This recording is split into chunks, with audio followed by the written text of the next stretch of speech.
श्री हरि। आज हम आपको इंदिरा एकादशी व्रत के बारे में बताएंगे।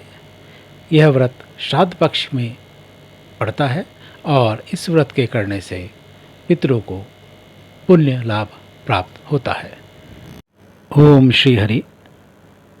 आश्विन मास की कृष्ण पक्ष की एकादशी को इंदिरा एकादशी के नाम से जाना जाता है। वैसे तो सभी एकादशियाँ श्रीहरि की कृपा प्रदान करवाने वाली हैं, परंतु क्योंकि यह पक्ष श्राद्ध पक्ष भी है, इसलिए इस एकादशी को व्रत रखने से तथा दान पुण्य करने से पितरों को विशेष लाभ मिलता है। ऐसा माना जाता है कि इस एकादशी के प्रभाव से बड़े बड़े पापों का नाश हो जाता है तथा पितरों के लिए यह एकादशी मोक्षदायिनी कही जाती है।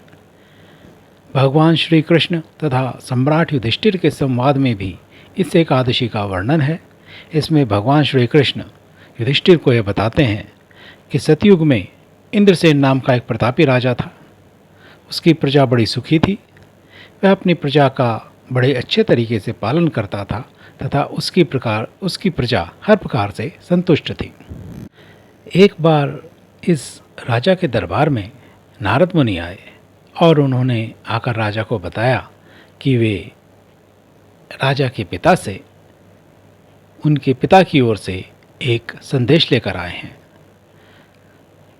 राजा इंद्रसेन के पिता का संदेश यह था कि वे व्रत भंग करने के पाप के कारण नरक में हैं तथा यदि राजा इंद्रसेन इंदिरा एकादशी का व्रत करके उसका पुण्य अपने पिता को समर्पित कर देंगे तो उन्हें इस नरक से मुक्ति मिल जाएगी।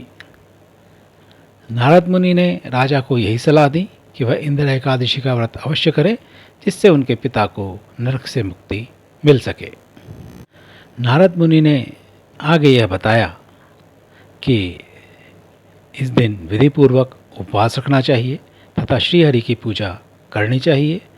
दिन में मध्याह्न के समय विधिपूर्वक श्राद्ध करके तथा ब्राह्मणों को भोजन कर दक्षिणा से उनका सत्कार किया जाना चाहिए। राजा इंद्रसेन ने नारद ऋषि की बात मानकर विधिपूर्वक इंदिरा एकादशी का व्रत रखा।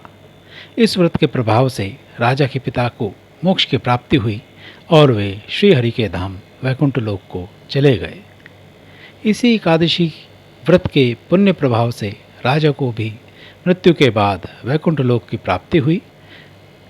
इस प्रकार यह व्रत पितरों के लिए तथा स्वयं के लिए भी अत्यंत कल्याणकारी है। इस बार यह व्रत इंदिरा एकादशी व्रत 17 सितंबर 2025 को पड़ रहा है, इसलिए सभी को ये चाहिए कि इस दिन विधिपूर्वक व्रत रखें तथा साथ ही श्राद्ध करें। इससे उनके पितरों को बहुत लाभ मिलेगा तथा उनका कल्याण होगा। ओम श्री हरि।